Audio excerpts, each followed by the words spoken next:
આજે આપણે ભીમ, હનુમાન અને પુરુષ મૃગા વિશેની કથા સાંભળીશું કે હનુમાનજીએ ભીમને પોતાના 3 વાળ શા માટે આપ્યા હતા તે આજે આપણે કથા દ્વારા જાણીશું. એકવાર પાંડવોની પાસે નારદ મુનિ આવે છે અને તેઓ યુધિષ્ઠિરને કહે છે કે સ્વર્ગમાં આપના પિતા પાંડુ ખૂબ જ દુઃખી છે. આ સાંભળીને યુધિષ્ઠિર તેમને પૂછે છે કે તેનું કારણ શું છે. ત્યારે નારદ મુનિ કહે છે કે મહારાજ પાંડુ પોતાના જીવતા જીવ રાજસૂય યજ્ઞ કરાવવા ઈચ્છતા હતા, પરંતુ તેઓ તેમ ન કરી શક્યા અને આ જ કારણે તેઓ ખૂબ જ દુઃખી છે. જો તમે તેમની ઈચ્છા પૂરી કરશો તો તેમના આત્માને શાંતિ મળશે. ત્યારે પાંડવોએ રાજસૂય યજ્ઞ કરવાનું નક્કી કર્યું અને તેનું આયોજન કર્યું. આયોજનને ભવ્ય બનાવવા માટે યુધિષ્ઠિરે યજ્ઞમાં ભગવાન શિવના પરમ ભક્ત ઋષિ પુરુષ મૃગાને આમંત્રિત કરવાનું નક્કી કર્યું. ઋષિ પુરુષ મૃગા જન્મથી જ પોતાના નામ જેવા હતા. તેમનું અડધું શરીર પુરુષનું અને તેમના પગ મૃગના સમાન હતા, એટલે તેમને શોધવા માટેની જવાબદારી ભીમને સોંપવામાં આવી છે. જ્યારે ભીમ પુરુષ મૃગાની શોધમાં જવા નીકળવા લાગ્યા ત્યારે ભગવાન શ્રીકૃષ્ણએ ભીમને ચેતવણી આપી કે તમે પુરુષ મૃગાની ગતિનો મુકાબલો નહીં કરી શકો તો તમને તે મારી નાખશે.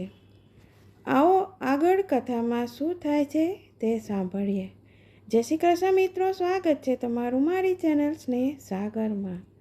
જો આ કથા પસંદ આવી હોય તો મારી ચેનલ લાઈક શેર કરીને સબસ્ક્રાઈબ કરી બેલ આઇકોન હિટ કરશો.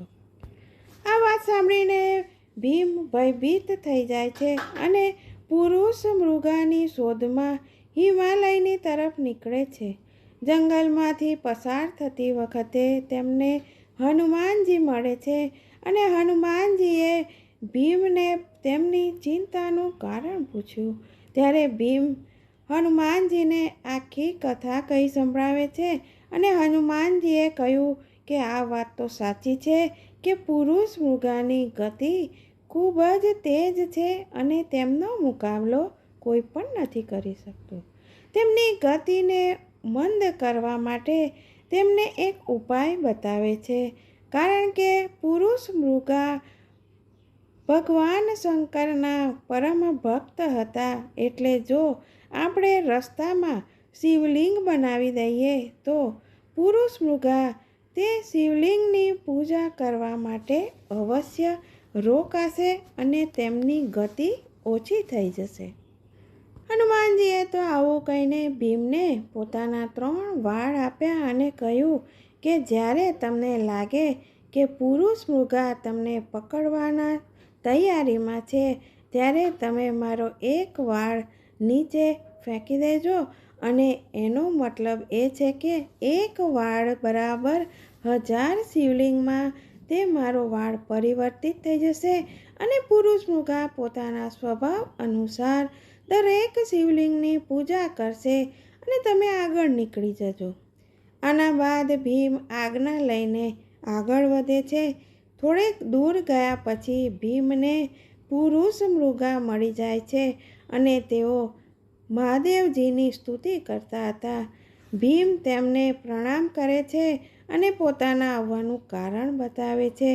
આના ઉપર ઋષિ પુરુષ મૃગા એક શરત રાખે છે અને તે શરત માટે ભીમ તૈયાર પણ થઈ જાય છે. શરત એ હતી કે ભીમ તેમના કરતાં પહેલાં હસ્તિનાપુર પહોંચે અને જો તેવું તે ન કરે તો ઋષિ પુરુષ મૃગા ભીમને ખાઈ જશે. ભીમે ભાઈની ઈચ્છાને ધ્યાનમાં રાખતા હા પાડી અને હસ્તિનાપુરની તરફ પોતાનું પૂરું બળ લગાવીને દોડવા માંડ્યા.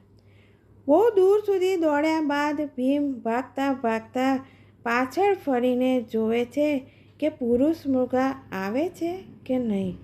ત્યારે તેઓ ચોંકી જાય છે કે પુરુષ મૃગા તો તેમને હવે પકડવાની તૈયારીમાં હતા. ત્યારે ભીમે હનુમાનજીએ બતાવેલી વાત યાદ આવી અને તેમનો વાળ યાદ આવ્યો. તેમણે એક વાળ તે રસ્તામાં ફેંકી દીધો અને આને કારણે 1000 શિવલિંગમાં તે વાળ બદલાઈ જાય છે. શિવજીના પરમ ભક્ત હોવાને કારણે પુરુષ મૃગા દરેક શિવલિંગને પ્રણામ કરવા લાગ્યા અને ભીમ ભાગતા રહ્યા. એવામાં ભીમે 3 વખત આવું કર્યું અને જ્યારે તેઓ હસ્તિનાપુરના દ્વાર પાસે પ્રવેશ કરવાની તૈયારીમાં જ હતા ત્યારે પુરુષ મૃગાએ ભીમને પકડી લીધા. પરંતુ ભીમ છલાંગ લગાવવા માટે તેમણે દરવાજાની બહાર તેમનો એક પગ રહી જાય છે જે પુરુષ મૃગા તેને પકડી લે છે. પુરુષ મૃગા ભીમને ખાવા માટે ઈચ્છા રાખતા હતા અને આ દરમિયાન ભગવાન શ્રી કૃષ્ણ અને યુધિષ્ઠિર ત્યાં આવી પહોંચે છે. બંનેને જોઈને ભીમ પણ બહેસ શરૂ કરે છે અને ત્યારે યુધિષ્ઠિરથી પુરુષ મૃગા ન્યાય કરવા માટે કહે છે. ત્યારે યુધિષ્ઠિર કહે છે કે ભીમનો પગ દ્વારની બહાર હતો અને આને કારણે તમે ફક્ત ભીમનો પગ ખાવાના જ હકદાર છો. યુધિષ્ઠિરના ન્યાયથી પુરુષ મૃગા પ્રસન્ન થઈ જાય છે અને ભીમને માફ કરી દે છે અને તેમને રાજસૂય યજ્ઞમાં ભાગ લઈને બધાને આશીર્વાદ પણ આપે છે. કોઈ કથામાં એવું પણ કહેવામાં આવેલું છે કે હનુમાન ભીમને 1000 વાળનો એક ગુચ્છો આપે છે અને તે દરેક વાળ નીચે ફેંકતા જાય છે જે શિવલિંગમાં બદલાઈ જાય છે. આ કથા દરેક જગ્યાએ અલગ અલગ રીતે કહેવામાં આવેલી છે અને તેનું વર્ણન પણ અલગ અલગ. આમ હનુમાનજીના વાળમાંથી જે શિવલિંગ પરિવર્તિત થાય છે તેને કારણે ભીમ પુરુષ મૃગાથી બચી જાય છે. જય શ્રી કૃષ્ણ. ફરી મળીશું આવા અવનવા નવા અદ્ભુત વિષયો સાથે.